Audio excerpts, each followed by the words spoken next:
being a storyteller is kind of interesting because you go through this whole process of what you can say and what you can't say.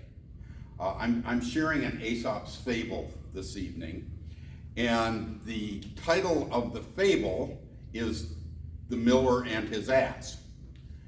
I can't say ass, you know, that because the connotation has changed so much. Mm-hmm.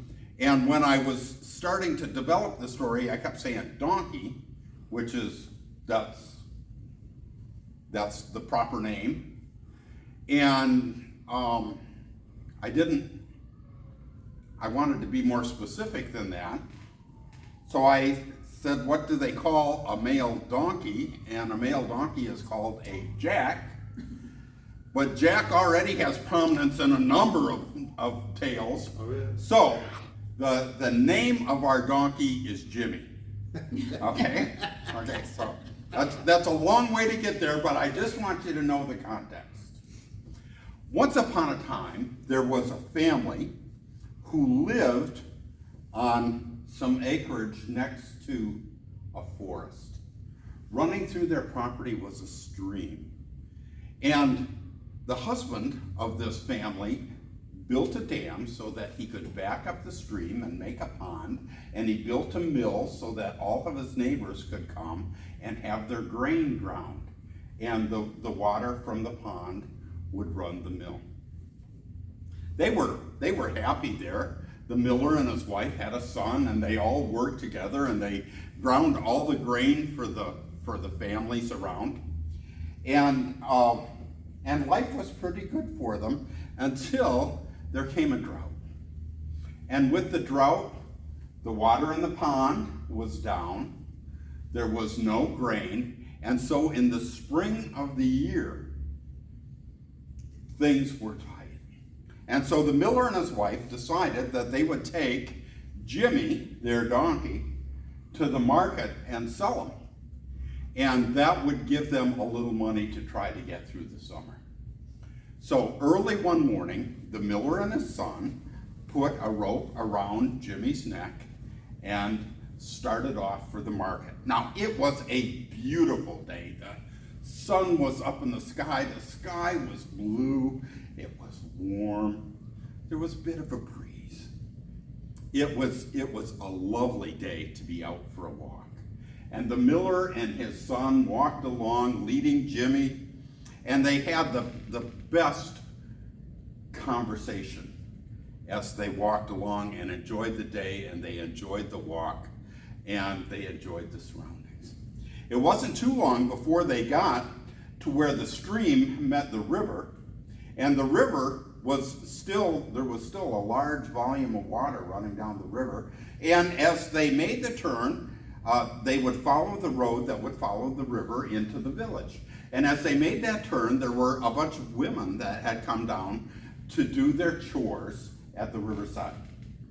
They were doing laundry. They were picking reeds so that they could make some baskets.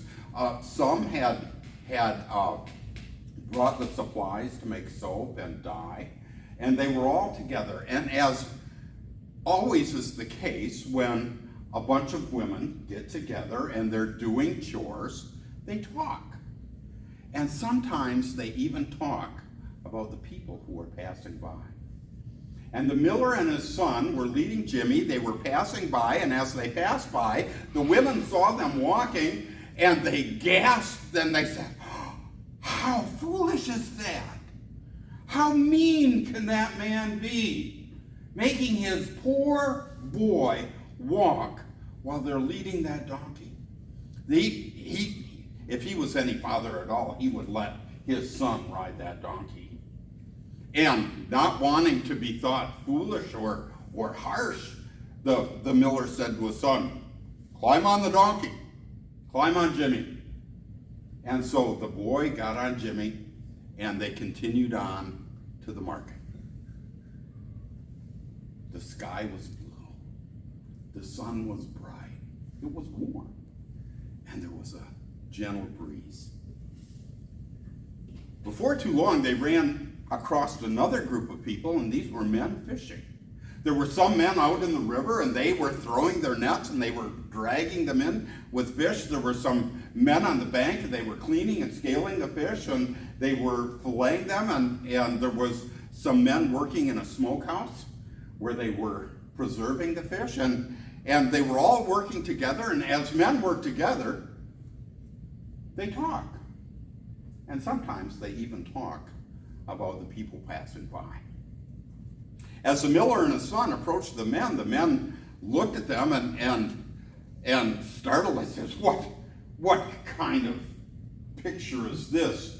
That young man is riding that donkey while his father, who has worked and slaved and struggled all his life to provide a home for him, walks along leading the donkey. Why, that boy should get right down and his father should get on that donkey. And so the miller said, son, climb down. And the young man climbed down, and the miller climbed on the donkey, and they continued on their way. A little bit farther down the road, as they're watching the water ripple, as they're watching the stream flow by, they're still enjoying one another's company. The boy's leading Jimmy. Jimmy is a faithful animal, willing to do whatever needs to be done.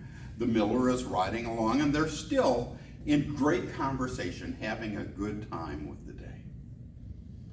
They come upon a group of children whose parents are doing laundry and catching fish, and the children are left to play and explore, and they were running and playing games and singing songs, and like children who are always busy playing games, singing songs, they were talking to one another. They even talked about the people that were passing by. And when the children saw that the miller was riding the donkey and the son was leading Jimmy, why, they were beside themselves. And they looked and they said, well, that donkey is strong enough to carry both of them. It's a beast of burden. It is able to do that with no trouble at all. It is foolish for that man to be riding while his son has to walk alongside. Well, the miller was kind of beside himself, but he said to his son, son, climb on. And the young man climbed on the back of the donkey. They continued down the road. The sky was blue. The sun was bright. It was warm, and there was a bit of a breeze. But the miller and his son were beginning to feel a little awkward, and their conversation became a bit more strained. They were almost to the village. A little bit of road, turn a corner, a bridge over the river, and there was the village. They would be at the market. And just as they made the turn in the road, there was a group of young men there who had nothing better to do than to roughhouse and wrestle and fritter the day away.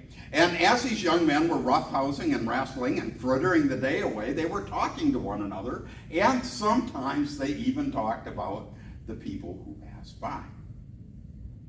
As they saw the miller and his son coming on the donkey, they were incredibly rude. And they looked at that and they said, how disgusting is this? Those two riding that donkey are bigger than the donkey is. It is animal cruelty for them to be riding that donkey and putting all that weight on it and making it work so hard. Well, if anything, they ought to be carrying the donkey. And with that, the miller and his son got off Jimmy. They thought quickly and they found a long pole. They got some vines and they tied Jimmy's feet together. They ran the pole through his legs and they lifted him up so that they were supporting Jimmy on the poles, and Jimmy was swinging upside down between the two, the father and the son. Father said, son, we're almost to the market. And they began to cross the bridge. Now, it was a narrow bridge, and the water was rushing underneath it. And Jimmy was pretty heavy for the two of them to be carrying. And as they crossed the bridge, Jimmy began to panic. And he began to thrash, and he began to bray, and he began to move about. And before you know it, that miller and his son lost their grip on that pole, and Jimmy fell down into the river. And they stood there and they watched as their donkey was swept downstream. The miller and the son didn't go to the village. They didn't go to the market. They had no reason to. They turned and they began to walk back home. The blue sky was kind of hard. The sun was very hot. The breeze was no comfort at all. And as the miller and his son walked past the young men and the children and the fishermen and the women doing their laundry, they knew they had lost something precious, and they missed Jimmy too.